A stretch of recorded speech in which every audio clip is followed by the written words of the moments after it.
तो आज का यहाँ पे हमारा करंट का टॉपिक है वन घोषणा आकलन 2022।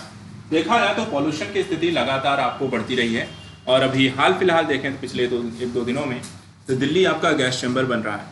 आप भी अगर आसपास दिल्ली एनसीआर का भी आपके आसपास सुबह सुबह अगर आपने देखा होगा तो एक स्मॉग जैसी स्थिति आपको आजकल एक दो दिन में देखने को मिल रही है। ठीक है, ऐसी स्थितियों में वन कितने ज़रूरी हो जाते हैं, कितने इंपॉर्टेंस हो जाते हैं, क्यों इनकी महत्ता है, ठीक है, कहाँ पे कैसी स्थिति है, इसको लेकर की रिपोर्ट आई है वन घोषणा आकलन 2022।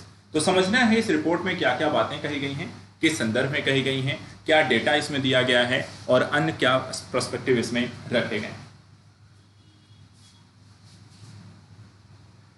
तो यहाँ पर हम सभी कई सारे एस्पेक्ट को इसमें देखेंगे। सिफारिशें, कटाई, वृक्षावरण, वनों की योगदानकर्ता, अवलोकन, चर्चा में क्यों। सबसे इंपॉर्टेंट एस्पेक्ट यहाँ पर यह है कि वन घोषणा आकलन 2022 को हाल ही में प्रकाशित किया गया है और जो प्रकाशित किया गया है इसमें एक तुलना प्रस्तुत की गई है कि 2018 से 20 के दौरान और 2021 में यहाँ पर कितनी डिफरेंसेस आई हैं। इन्होंने बताया कि दुनिया भर में वनों की कटाई दर में केवल 2021 में 6.3% की यहाँ पर गिरावट आपको दर्ज की गई। ऐसी स्थिति में ये देखना जरूरी हो जाता है कि कुल 145 देशों वाले ग्लासगो जो वर्ष 2021 में एक सम्मेलन हुआ था, पार्टियों के 26वें संयुक्त राष्ट्र जलवायु परिवर्तन सम्मेलन यानी कि जिसको हम कहते हैं COP कॉन्फ्रेंस ऑफ पार्टीज 26 में वर्ष 2030 तक वनहानि और भूमि क्षरण को रोकने तथा पुनर्प्राप्ति की अपनी प्रतिबद्धता की यहाँ पर पुष्टि की है। अर्थात देखा जाए तो 2030 तक हमने वनों को लेकर जितनी कटाई की है, जितना नुकसान हो चुका है, उसको किस तरीके से वापस से प्राप्त करना है, इसके लिए किस तरीके से वनारोपण यानी वृक्षारोपण बड़े स्तर पर किया जाएगा, कार्बन डाइऑक्साइड इत्यादि जैसी चीज़ों को कम करना है।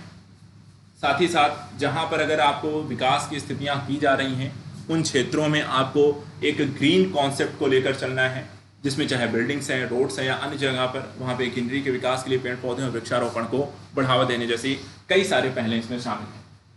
देखा जाए तो वन घोषणा आकलन वैश्विक वन लक्ष्यों की दिशा में प्रगति पर एक वार्षिक आकलन या कह सकते हैं अद्यतन यहाँ पे प्रकाशित करता है।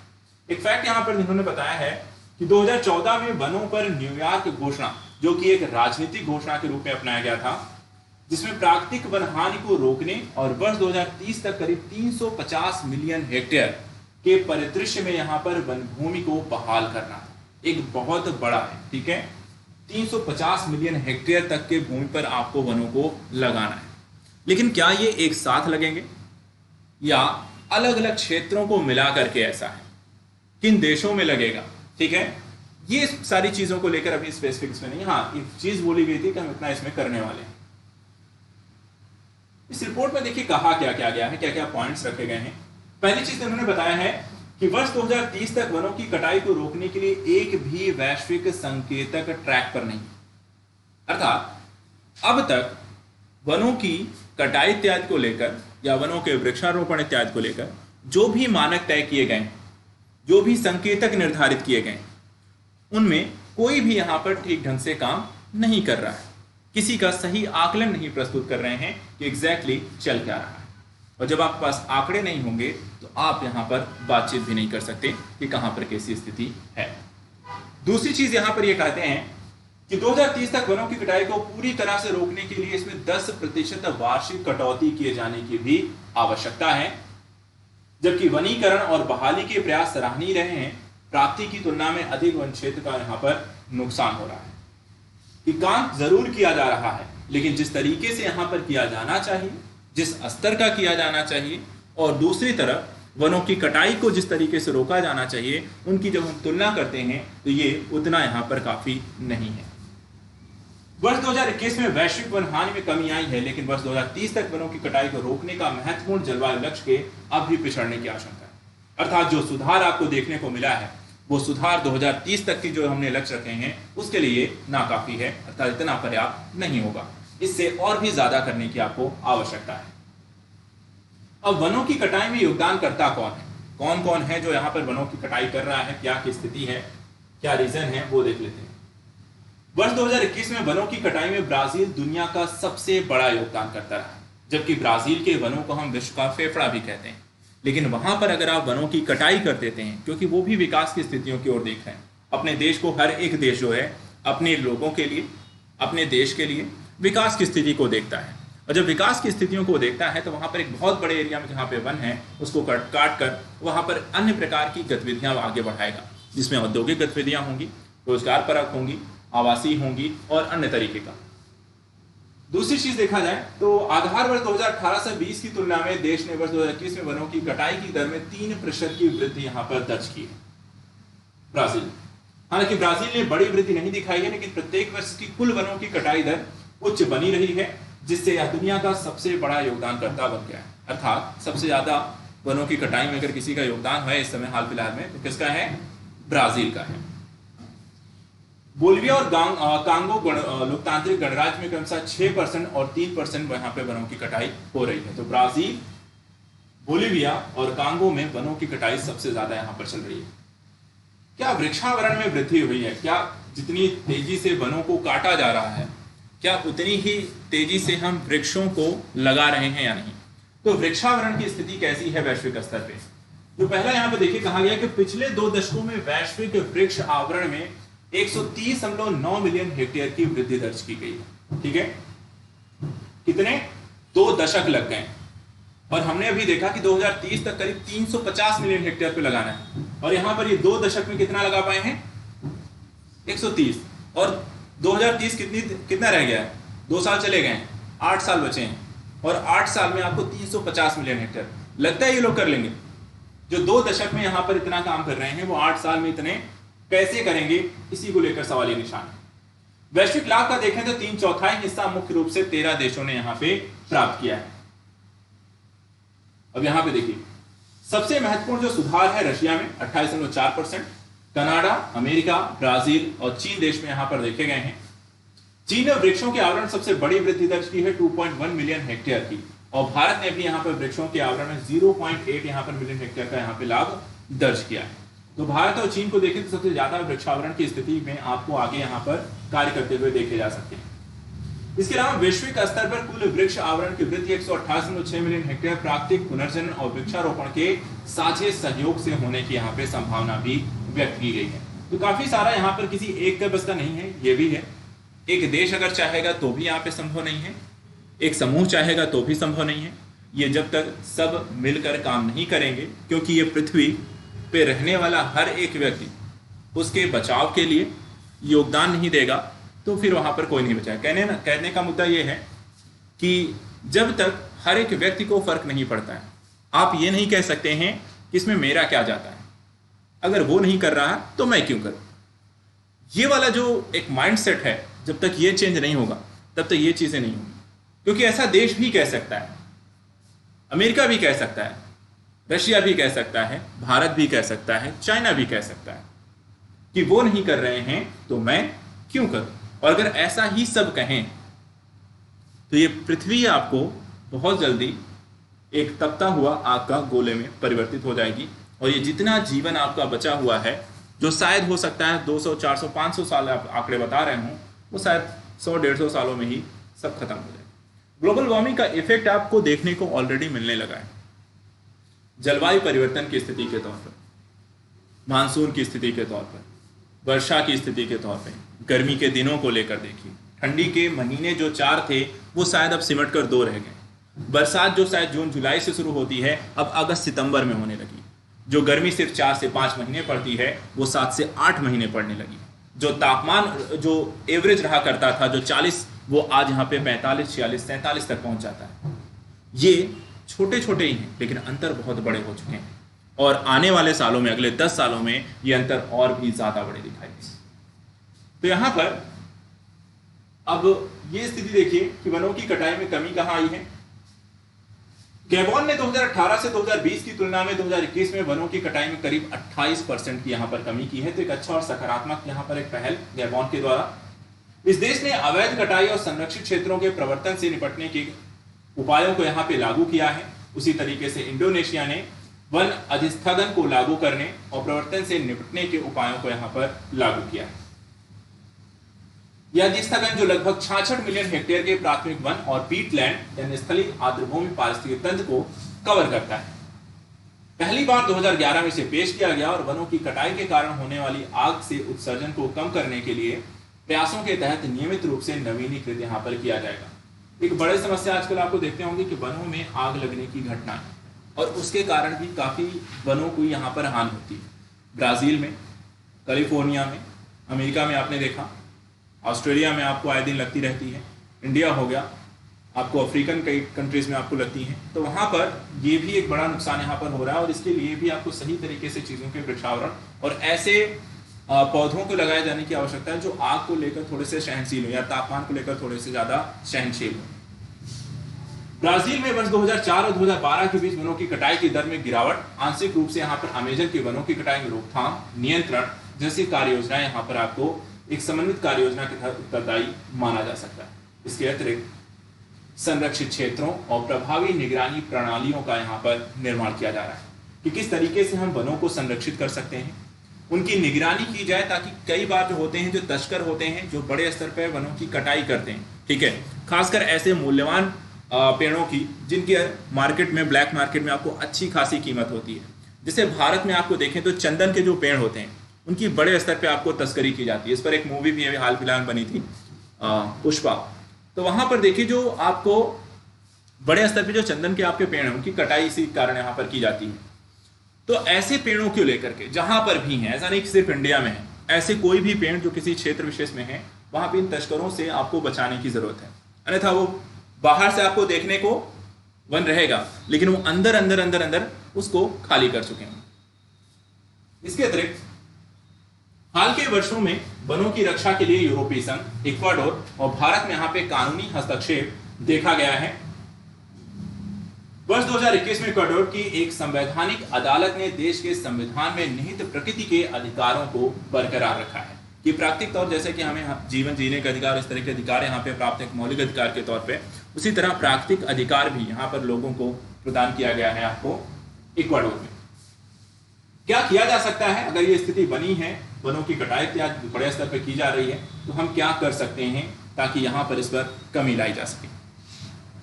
सबसे पहली चीज यहाँ पे देखिए, ध्यान रखना जरूरी है कि पेड़ कवर लाभ पेड़ के नुकसान को रद्द नहीं कर सकता। अर्थात वनों को अगर काट के आप वृक्षों का वृक्षारोपण कर रहे हैं, एक बड़े एरिया को पूरा साफ करके आप कहीं कहीं पेड़ लगा रहे हैं, तो ये नुकसान की भरपाई नहीं होगी, क्योंकि आप पूरे एक वन क्षेत्र को आप सफाया कर देंगे। और वृक्षावरण कितना करेंगे, उनकी वृद्धि कितनी होगी और कितने सालों में जाकर होगी, ये मैटर करता है। वो बने बनाए पेड़, बनी बनाए जगह आपका वन रहे हैं, ठीक है, उनको काट देने से अगला आप जहां भी उसे वृक्षावरण कर रहे हैं उसको कौन देखेगा। आप लगा तो देंगे, लेकिन उनको संरक्षित करने की भी जरूरत पड़ती है। काफी टाइम तक आपको देखना पड़ता है कि हाँ वो आपको ठीक ठाक वृद्धि करने लग जाए, अन्यथा किसी में सूख जाते हैं, खत्म हो जाते हैं। कहने को लगा दिया गया, जैसे कि आपका जब वन सप्ताह शुरू होता है तो वहां पर बड़े स्तर पर वृक्षारोपण होता है, लेकिन हर साल करोड़ों की संख्या में 25 करोड़, कभी 30 करोड़, कभी 35 करोड़ आपको वृक्षारोपण किया जाते हैं, लेकिन उसके बाद का कोई डेटा नहीं होता है कि उनमें से कितने पेड़ आपको सरवाइव कर पाए।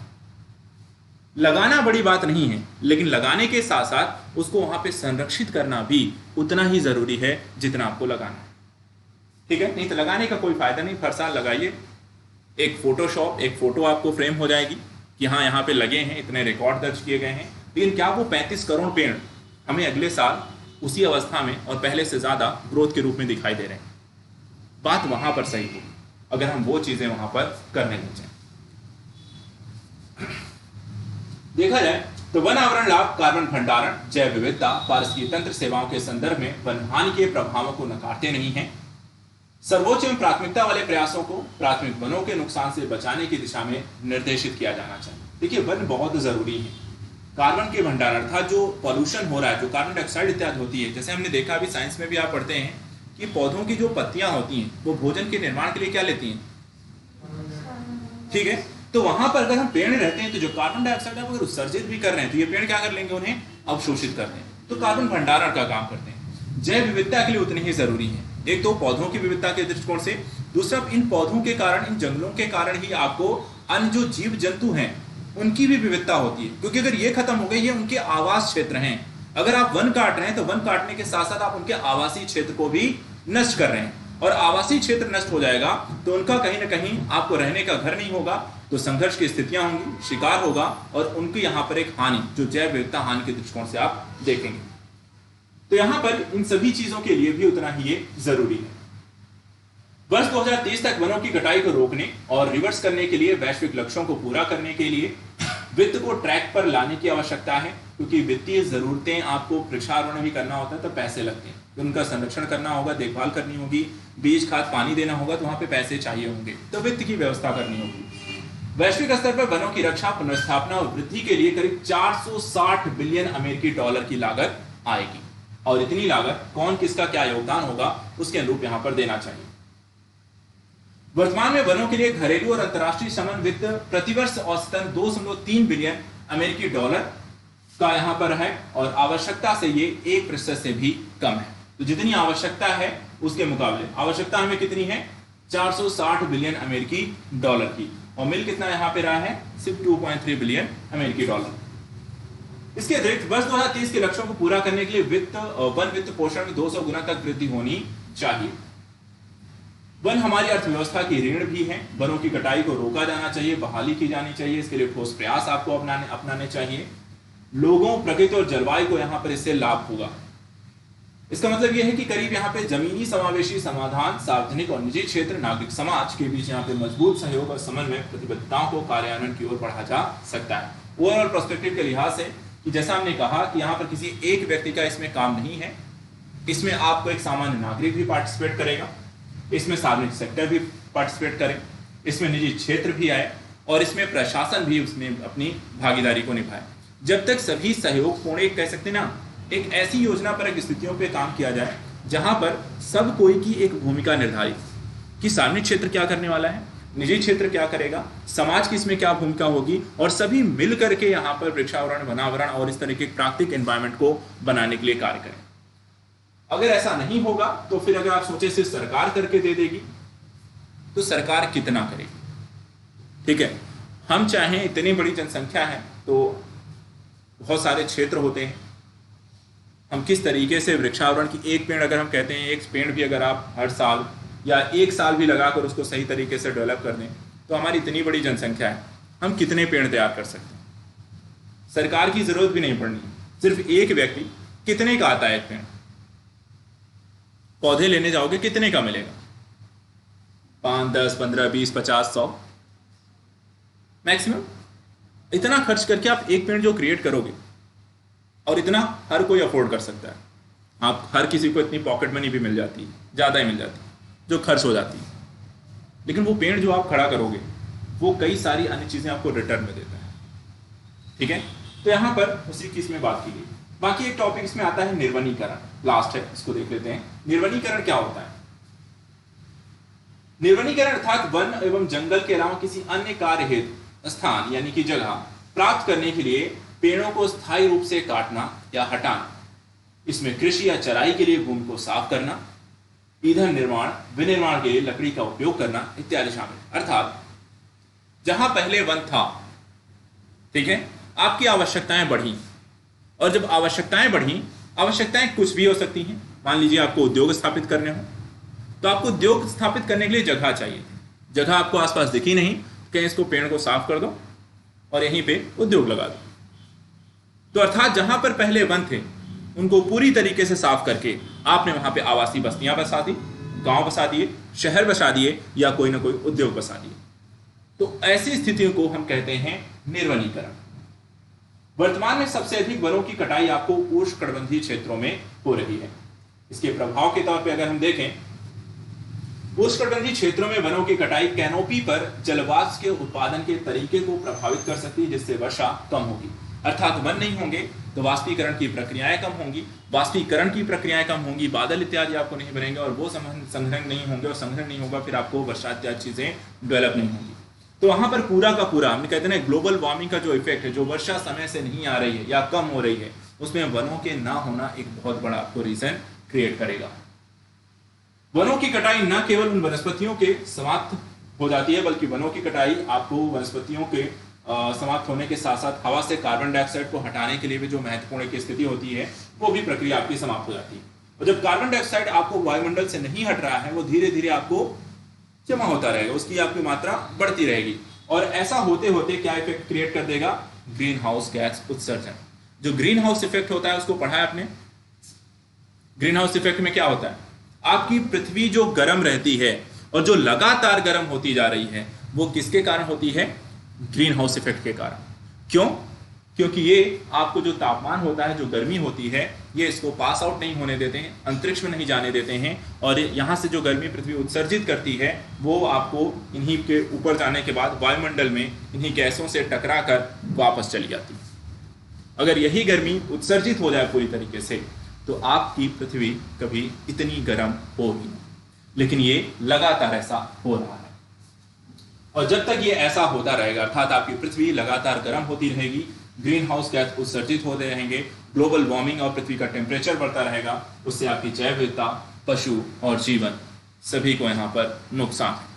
कई तरीके की बीमारियां जन्म लेंगी और कई तरीके की अव्यवस्थाएं आपको फैलेंगी। तो ये आज का हमारे यहाँ पे टॉपिक है जैव विविधता को लेकर के। इस पर एक क्वेश्चन मैं आपको दूंगा, उसको आंसर राइटिंग करिएगा। क्वेश्चन नोट करिए।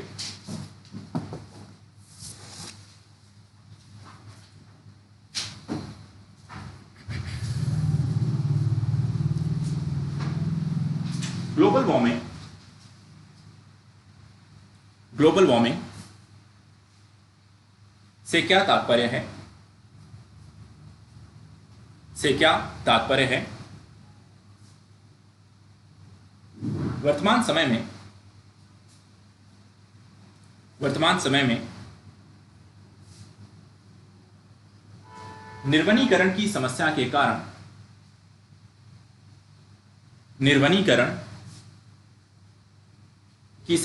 कारण जलवायु परिवर्तन,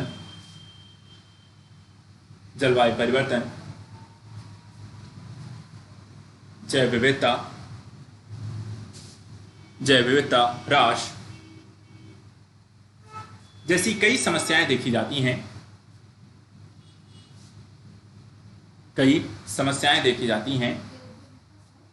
जैव विविधता ह्रास जैसी कई समस्याएं देखी जाती हैं।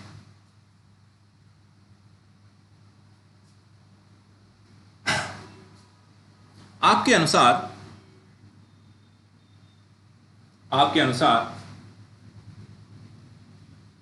इस समस्या का उचित समाधान क्या हो सकता है?